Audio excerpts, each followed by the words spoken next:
kanyang magandang mami.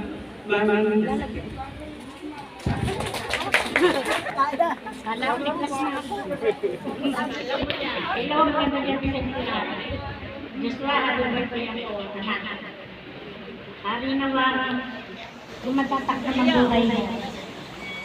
Maging bumay ka lang naman. Masunurin ka sa kay mama kay papa mo, mahal yan sila. Ano? Sige, happy birthday. Love you.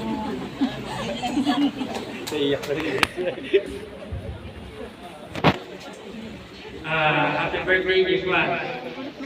Alam ko, nagulat ka sa setup namin ng sinurprise kay mama mo.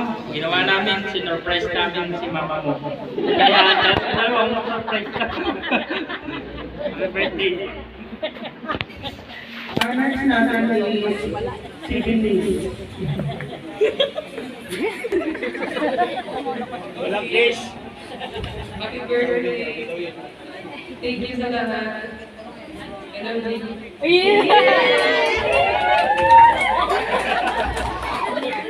Saya pa rin iyo. Kahit ilang ilabi ako, gati suot niya. Ang last po natin is si Mama Sharon Reyes. Huwag ka na mag-short. Okay na yan. Okay na yan. Ayan. Palaman din. Kumadyan-dyan ko sa mama mo, may mag-reels ka. Ayan, so, happy birthday, anak. Kanina nasa ban kami. Ma, ano yan? Nagtititigan kami dalawa. Tapos, ayun, basta alam ko naman na maraming blessing na dumarating na binibigay ni God. Yun nga, sinabi ko naman na open din naman tayo kung meron naman tayong maibibigay, nagbibigay din naman talaga tayo. Dahil kung paano tayo makapagbigay kung wala rin naman tayo ibibigay. So, ganun talaga na anak. At ito, kami lang talaga nakakaalam. So, ayaw yung magsalita. At hindi niya na rin maintindihan, naging service na rin siya kanina. Na-surprise din siya dahil naging service na rin siya ng sunod-sunod. So, samantalay ko na po, wala ko talaga alam yung pamilya ko dito sa ginawa ko na to. Totoo po, wala ko.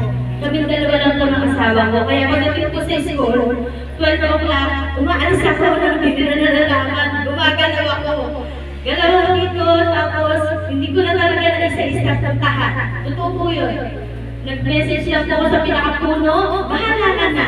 Ganun po yung ginawa ko. Ngayon sabi ko po sa anak ko, ang imbitado ng anak, yung kasama ko, iinom. Iinom at handang babasa sa ulan. Yun lang, totoo yun. Then, ayan na nga, naghanda tayo ng kung ano lang yung kaya. Pinabayaan ko siya.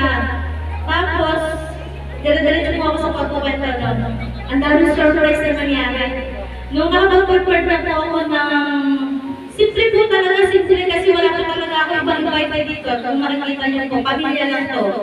Pamilya lang po talaga yun na nandito. Yun lang po yan. Wala po kayo makikita na iba. Tinuturing ko po talaga lahat ng pamilya nandito. So, ginawa namin ni Papa niya, sige nga, maghanda ka ng kahit ang po tayo. Yun lang po talaga yan. Tapos, pag-uwi ko po, sabi ko, ito po ay anak. Maghanap ka na sa baboy. Siyempre, alam ko, hindi makakahanap ko ng baboy. Na-surprise po ako bago ang birthday niya. Nakahanap ko ng baboy sa tulong naman po ni mama niya. Ngayon, hindi ko masabi, i-tune mo na lang yung anak. I-tune mo na lang kasi meron na tayong prepared.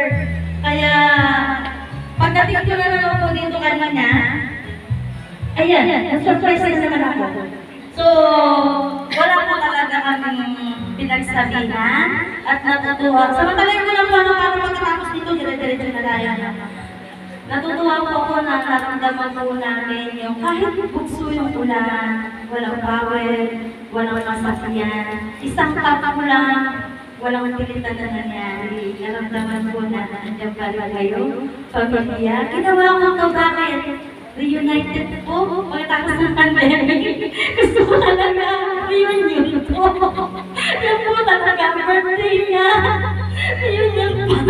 Yan po talaga yan. So, ayun po. So, sinunay ko na. And thank you po sa lahat. Hindi na ako makapagpa. Thank you. Thank you sa lahat.